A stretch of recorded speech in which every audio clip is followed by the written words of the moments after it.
Hello and welcome students. I am Deep Jethwani. I am your physics faculty and I am back again with another interesting topic of chapter 1. So students, in our last lecture we were discussing about the two domains, that is macroscopic and microscopic. Last lecture के अंदर दो domains की बात की थी हमने, एक था मैक्रोस्कोपिक्स एंड दूसरा जो था वो माइक्रोस्कोपिक था. आज के सेशन के अंदर हम ये देखने वाले हैं कि जो मैक्रोस्कोपिक जो डोमेन है एंड वो जो माइक्रोस्कोपिक डोमेन है, इन दोनों डोमेन्स के अंदर कौन कौन सा फिजिक्स या तो फिजिक्स की कौन कौन सी ब्रांचेस काम करती है. ठीक है, ओके. तो उसके लिए अभी हम क्या करने वाले हैं, उसके लिए इसके बाद वाला जो नेक्स्ट क्वेश्चन जो है वो उसके लिए हम प्रिपेयर करने वाले हैं अभी ये. Okay, that is classical physics. तो सबसे पहले स्टूडेंट्स मैं तुम लोगों को बता दूं कि जो क्लासिकल फिज़िक्स जो है वो इसका मतलब कि ये मैक्रोस्कोपिक डोमेन का है, मैक्रोस्कोपिक डोमेन का पार्ट है. मतलब कि मैक्रोस्कोपिक डोमेन जो है उस मैक्रोस्कोपिक डोमेन के अंदर अगर हम बात करें तो ये न्यूटन ने जो पूरा काम किया है, जो फिज़िक्स जो आता है, क्लासिकल फिज़िक्स जो आता है, क्लासिकल फिज़िक्स वो पूरा मैक्रोस्कोपिक डोमेन के अंदर आता है और उसी के बारे में अभी हम पहले समझने वाले हैं, that is classical physics. Okay students, और उसके बाद हम पढ़ेंगे कि माइक्रोस्कोपिक के अंदर कौन सा फिज़िक्स काम करता है. ठीक है, माइक्रोस्कोपिक के अंदर कौन सा काम करता है वो बाद में देखेंगे, अभी हम देख रहे हैं मैक्रोस्कोपिक के अंदर. तो देखो स्टूडेंट्स, सबसे पहले क्वेश्चन है what subjects are included in classical physics. तो क्लासिकल फिजिक्स के अंदर कौन कौन सा सब्जेक्ट्स जो है वो आते हैं, कौन कौन से पोर्शंस की हम बात करने वाले हैं, कौन कौन सी फंडामेंटल क्वांटिटीज़ मतलब कौन कौन सी फिजिकल क्वांटिटीज़ की बात करेंगे इसमें मेन टॉपिक्स कौन कौन से होंगे. तो उसमें अगर हम बात करें तो सबसे पहले फर्स्ट टॉपिक वो क्या होगा हमारा, इसमें लिखा हुआ है that classical physics deals mainly with macroscopic phenomenons. Macroscopics means कौन कौन से टाइप की, तो कि भाई हमारा जो मैकेनिक्स है पूरा, ठीक है, वो इलेक्ट्रोडायनेमिक्स, ऑप्टिक्स है एंड थर्मोडायनेमिक्स. इन मेजरली ये चार ब्रांचेस हैं. फिज़िक्स के अंदर भी बहुत सारी ब्रांचेस है, उसके अंदर की भी एक ब्रांच है दैट इज़ क्लासिकल फिज़िक्स. और उस क्लासिकल फिज़िक्स में भी बहुत सारी ब्रांचेस, उन ब्रांचेस में से कुछ ब्रांचेस जो तुम लोगों के सिलेबस में या तो 11th-12th के बीच में कहीं पे भी तुम लोगों को आएंगी, वो सारा उन सब का नाम हमने यहाँ पे लिखा हुआ है. That are mechanics. मैकेनिक्स जो है वो पूरा डेवलप करने के पीछे अगर हम कह सकते हैं तो न्यूटन जो था उसने पूरा उसको डेवलप किया है. इलेक्ट्रोडायनेमिक्स, उसके बाद ऑप्टिक्स, उसके बाद थर्मोडायनेमिक्स. और इसमें मैं तुम लोगों को ये बात बता दूं कि ऑप्टिक्स जो है वो तुम लोगों ने 10th स्टैंडर्ड के अंदर कर लिया है, स्टैंडर्ड 10th. इलेक्ट्रोडायनेमिक्स भी थोड़ा सा आ गया 10th स्टैंडर्ड के अंदर, ऑप्टिक्स भी थोड़ा सा आ गया 10th स्टैंडर्ड के अंदर. मैकेनिक्स जो तुम लोगों को जो है वो 9th स्टैंडर्ड के अंदर आ चुका है. और थर्मोडायनेमिक्स का पोर्शन, मेन पोर्शन जो है वो अभी तक तुम लोगों उसके साथ फेमिलियर नहीं हो, लेकिन हो जाओगे थोड़े टाइम के अंदर. तो ये 9th स्टैंडर्ड के अंदर आ चुके हो. ये दोनों टॉपिक्स जो है थोड़े 10th स्टैंडर्ड के अंदर आ चुके हैं तुम लोगों को. तो अभी स्टूडेंट्स हम इन सारे टॉपिक्स के बारे में बात करने वाले हैं, सारे के बारे में कि भाई मैकेनिक्स में अंदर क्या आता है, इलेक्ट्रोडायनेमिक्स में क्या आता है, ऑप्टिक्स के बारे में क्या आता है, थर्मोडायनेमिक्स के अंदर क्या आता है, उन सब के बारे में डिटेलिंग में बात करने वाले हैं स्टूडेंट्स. तो सबसे पहला हमारा क्वेश्चन हम लेते हैं इसमें से मैकेनिक्स के ऊपर. ओके, मैकेनिक्स नहीं, सबसे पहले इसमें लिया हुआ है इलेक्ट्रोडायनेमिक्स. मैकेनिक्स नहीं लिया हुआ है, मैकेनिक्स हम सेकंड पार्ट में लेंगे. चलो, मतलब सेकंड क्वेश्चन के फॉर्म में मैकेनिक्स आएगा शायद से, देख लेते हैं उसको भी. चलो, सबसे पहले हम लेते हैं यहाँ पे इलेक्ट्रोडायनेमिक्स. सो इलेक्ट्रोडायनेमिक्स क्या है सबसे पहले स्टूडेंट्स. देखो, नाम के ऊपर से तुम लोग अगर कंक्लूड करना चाहो, उसे समझना चाहो, so you can easily tell that electrodynamics is something in which electrons can do some work or it can generate any physical phenomena.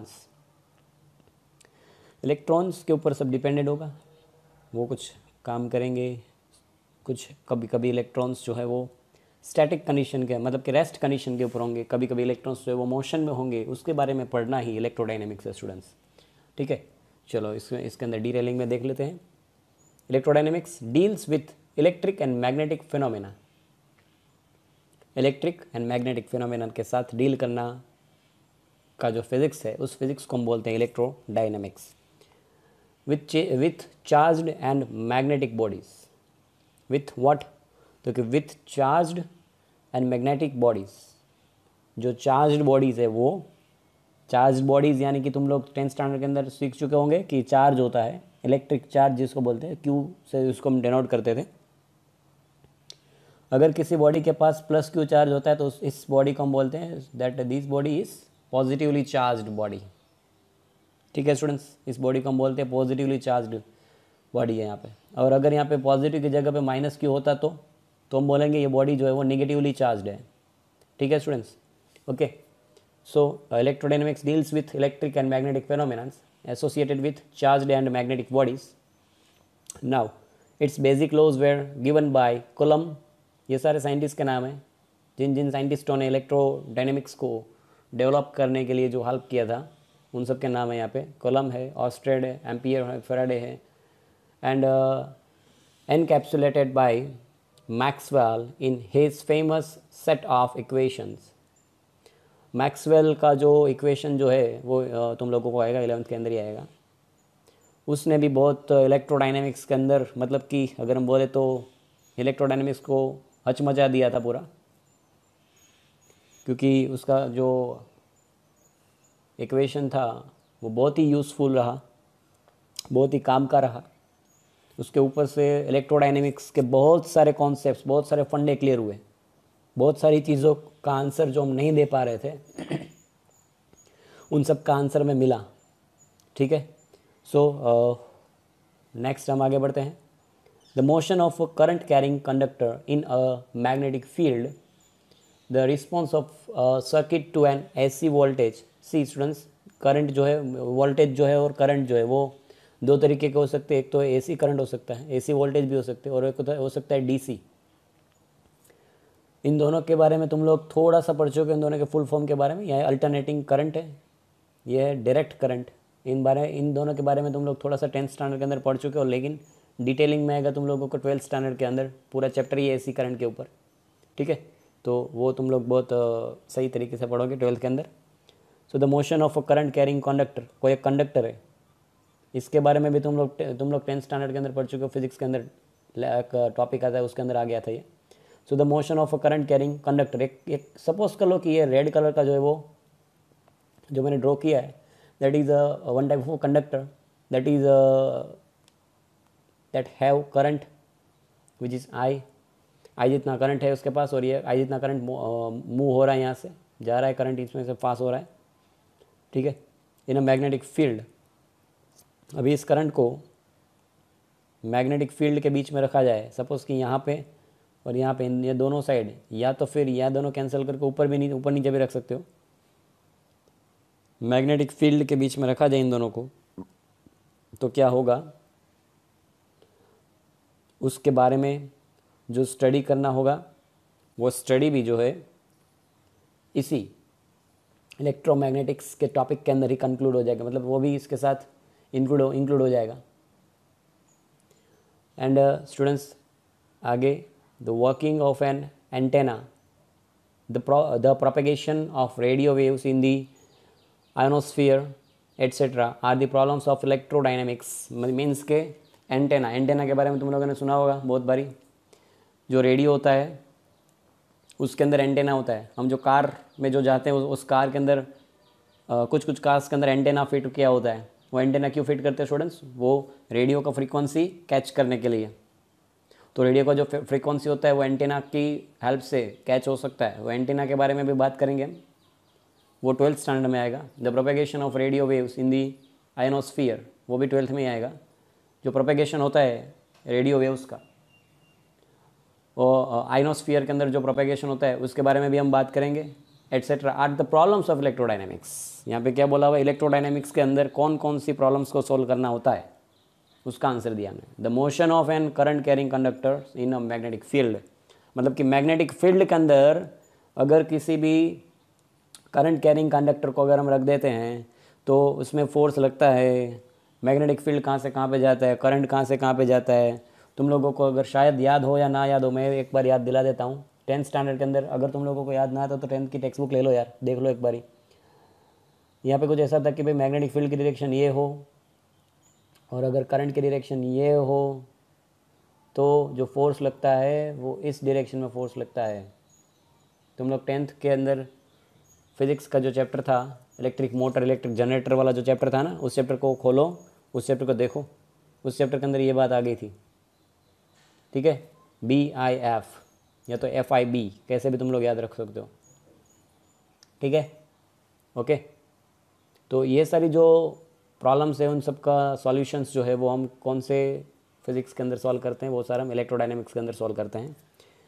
ठीक है, तो इलेक्ट्रोडायनेमिक्स के अंदर अभी तुम लोगों को क्लियर हो गया होगा शायद क्या इलेक्ट्रोडायनेमिक्स के अंदर क्या क्या आएगा। इलेक्ट्रोडायनेमिक्स के अंदर स्टूडेंट्स करंट के बारे में बात करेंगे हम लोग, उसके बाद मैग्नेटिक फील्ड के बारे में, इलेक्ट्रिक फील्ड के बारे में बात करेंगे।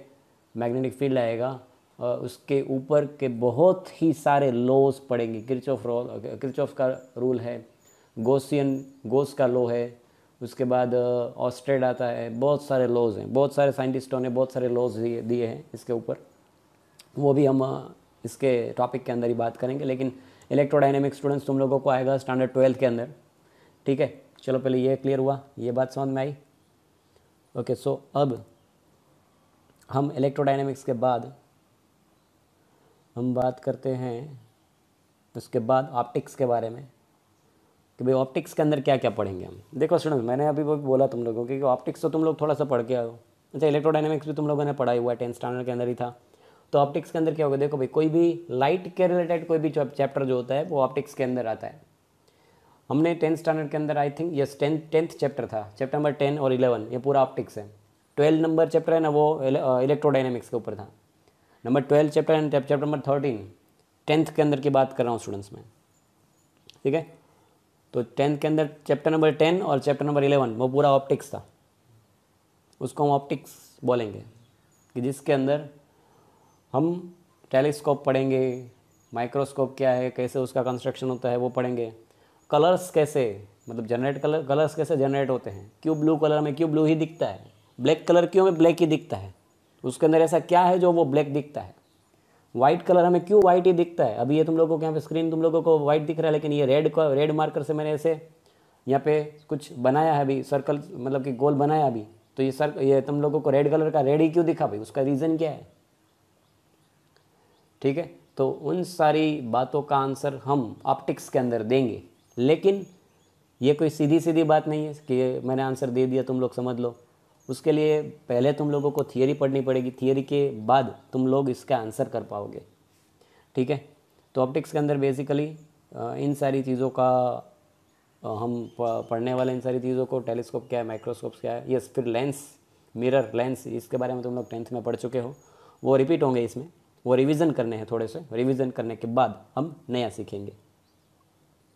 उसके बाद आएगा द मोस्ट इम्पोर्टेंट टॉपिक, बहुत ही इम्पोर्टेंट है ये चीज़, what is thermodynamics, what is studied in thermodynamics. Thermodynamics के अंदर क्या क्या पढ़ा जाता है, तो कि पहले तो थर्मोडायनेमिक्स के बारे में मैं तुम लोगों को बता दूं। थर्मोडायनेमिक्स जो है वो एक मैक्रोस्कोपिक है। ठीक है, तो मैक्रोस्कोपिक होने की वजह से वो सारी बड़ी बड़ी जो भी प्रोसेसेस होती है उसके अंदर ये काम करता है। ये बेसिकली उसका मेन एक, अगर मैं तुम लोगों को बात बता दूं तो इंजन होते हैं, इंजन, कार के इंजन, बाइक के इंजन, रेफ्रिजरेटर होते हैं, उन सब के अंदर कैसे हीट पहुंचाना है या तो फिर कैसे कूलिंग देना है। अगर रेफ्रिजरेटर होगा तो कूलिंग देना पड़ेगा अंदर, वो कैसे देना है। और बाहर के अगर हम डिवाइसेस की बात करें तो ऑटोमोबाइल्स जो है वो ऑटोमोबाइल इंडस्ट्रीज़ के अंदर थर्मोडायनेमिक्स का ही काम लगता है सिर्फ और सिर्फ। फिर लिफ्ट बनाने के अंदर, लिफ्ट कैसे काम करती है वो भी थर्मोडायनेमिक्स के अंदर आएगा। फिर इसके साथ साथ बहुत सारी और फिनोमेनास जो हम लोग यूज़ करते हैं वो थर्मोडायनेमिक्स के अंदर आएगी। फिर हम इसके अंदर पढ़ेंगे स्टूडेंट्स, प्रेशर किसको बोला जाता है, प्रेशर देने से क्या होता है। कोई एक गैस होता है, अगर हमने गैस को ज़्यादा प्रेशर दिया तो क्या होगा, मतलब कि प्रेशर वॉल्यूम इन दोनों के बीच में क्या रिलेशन है वो निकालेंगे हम। फिर हम इसी के अंदर, इसी चैप्टर के अंदर, इसी थर्मोडायनेमिक्स का चैप्टर आएगा 11th स्टैंडर्ड के अंदर। इसमें हम पढ़ने वाले हैं सॉलिड के अंदर क्या होगा, लिक्विड के अंदर क्या होगा, गैसियस के अंदर क्या होगा। वो सब हम सॉलिड, लिक्विड, गैसियस को कंबाइन करके तीनों को लेके, और उसके साथ हम ये पढ़ेंगे कि प्रेशर, वॉल्यूम, एरिया, इन सब के अंदर क्या चेंजेस आते हैं, क्या डिफरेंसेस आते हैं। सॉलिड जो है वो देखो, अभी मैं तुम लोगों को एक बात बताता हूँ, तुम लोग सोचना, ठीक है। लेकिन इस बात का ये जो क्वेश्चन है उसका आंसर तुम लोगों को थर्मोडायनेमिक्स के अंदर ही मिलेगा, ठीक है स्टूडेंट्स। तुम लोग सोचने की ट्राई करना, ठीक है। देखो तुम लोगों ने स्टूडेंट्स कभी सोचा है, तुम लोगों को पता भी है कि 100 डिग्री सेल्सियस टेम्परेचर के ऊपर पानी जो है, वाटर जो है,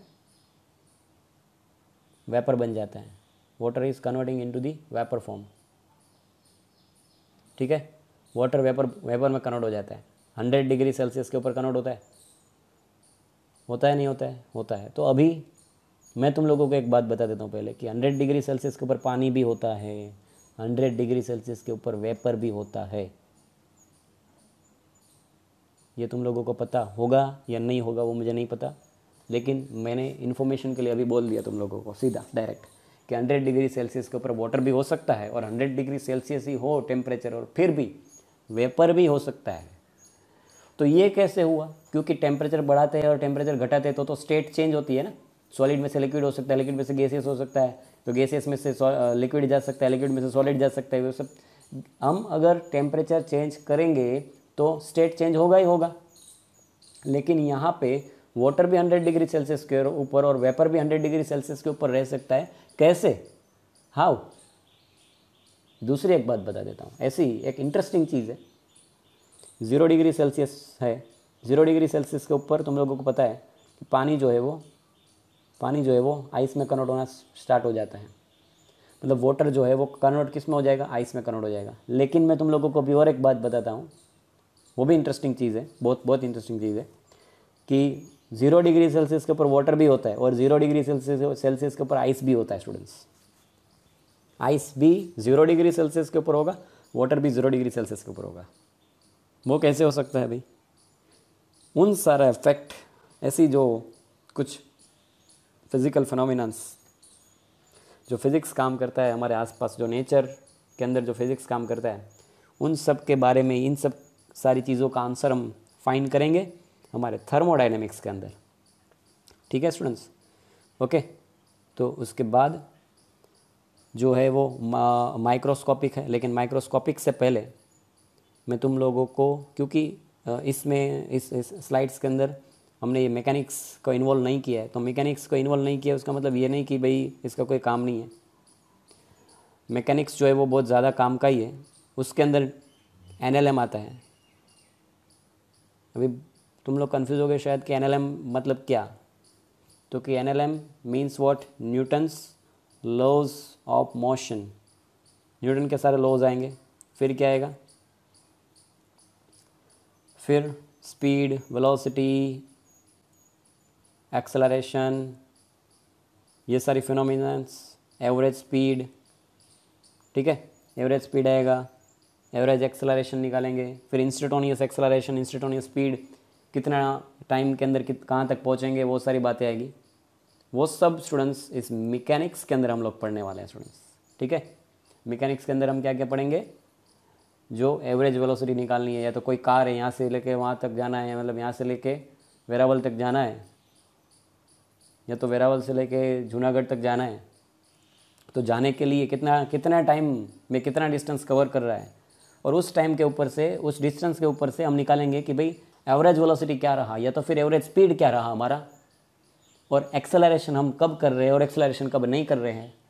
और हाँ, दूसरी एक बात बता दूँ कि अभी तुम लोगों ने शायद 9th के अंदर तुम लोगों ने ध्यान से पढ़ा होगा तो पता होगा, लेकिन अगर ध्यान से नहीं देखा होगा तो तुम लोगों को ये बात पता नहीं होगी कि जो एक्सेलरेशन पॉजिटिव में होता है, जो एक्सेलरेशन पॉजिटिव वैल्यू में होता है उसको तो एक्सेलरेशन बोलते ही बोलते हैं, लेकिन जो एक्सेलरेशन निगेटिव वैल्यू में होता है उसको क्या बोलते हैं स्टूडेंट्स, पता है? नहीं पता होगा, शायद पता भी होगा, कुछ स्टूडेंट्स को पता होगा, लेकिन जिसको ना पता हो ध्यान रख के सुन लेना, उसको बोलते हैं रिटार्डेशन। क्या बोलते हैं? रिटार्डेशन, यानी कि acceleration but in negative direction, in negative value के अंदर। समझ में आ रही है बात? यानी कि घटोतरी वेलोसिटी के अंदर जब डिक्रीमेंट होता है तब ये एक्सेलरेशन जनरेट होता है, उसको हम रिटार्डेशन बोल सकते हैं। ठीक है स्टूडेंट्स, क्लियर हुआ? तो ये मैंने तुम लोगों को बताया मैकेनिक्स, इलेक्ट्रोडायनेमिक्स, ऑप्टिक्स एंड उसके बाद लास्ट में जो था थर्मोडायनेमिक्स। इन सारे ये जो फिजिक्स के जो पोर्शंस है वो किसके पोर्शन है? तो कि वो भी एक क्लासिकल फिजिक्स का पोर्शन है। समझ में आई बात? तो ये क्लासिकल फिजिक्स के अंदर इतना पोर्शन आता है पूरा फिजिक्स का, ये सारी चीज़ें क्लासिकल फिजिक्स के अंदर आती है। और ये क्लासिकल फिजिक्स जो है वो कौन सा है स्टूडेंट्स? मैं एक बार वापस से याद दिला दूँ तुम लोगों को, वो जो है मैक्रोस्कोपिक। ठीक है, क्लासिकल फिजिक्स जो है वो खुद एक मैक्रोस्कोपिक फिनोमिना है, लेकिन अभी माइक्रोस्कोपिक क्या होगा? ठीक है, माइक्रोस्कोपिक क्या होगा तो उसके बारे में अगर हम देखना चाहें तो अभी हम इसके बाद वाली स्लाइड लेते हैं। चलो, माइक्रोस्कोपिक्स के अंदर देखो स्टूडेंट्स, ऐसी सारी चीज़ों के बारे में हम पढ़ेंगे कि जो चीज़ें हम हमारी आंखों से नहीं देख पा रहे हैं स्टूडेंट्स। मतलब कि इलेक्ट्रॉन से, न्यूट्रॉन से, प्रोटॉन से, फिर वो फर्स्ट ऑर्बिट में रिवॉल्व करता है, उन सारी चीज़ों के साथ डील करना का जो फिजिक्स होता है उसी फिजिक्स को बोलेंगे students microscopic physics. So the microscopic domain of physics deals with the constituents and structure of matter at the minute scales of an atoms and a nucleus and ever lower scales of length, and their interaction with different probes such as electrons, photons, इसके बाद and other elementary particles. देखो सी students, मैं तुम लोगों को अगर बता दूं कि एलिमेंट्री पार्टिकल्स से तुम लोग 3 पार्टिकल्स के साथ मेनली फेमिलियर हो स्टूडेंट्स, इलेक्ट्रॉन, न्यूट्रॉन, प्रोटॉन्स। लेकिन शायद मैंने तुम लोगों को इसके पहले वाले लेक्चर में बताया होगा, अगर ना बताया हो तो अभी बता देता हूँ मैं। ये सिर्फ 3 पार्टिकल्स नहीं है स्टूडेंट्स, हकीकत में 100, 100 या 100 से ज़्यादा, देर आर मोर देन 100 और 100 particles which are in the atom, जो एटम के अंदर होते हैं, और उन्हीं को हम बोलते हैं elementary particle. They are known as elementary particles. But you are familiar with only 3 particles, electron, neutron, proton. ये फोटॉन्स भी शायद तुम लोगों को पता होगा, नहीं होगा।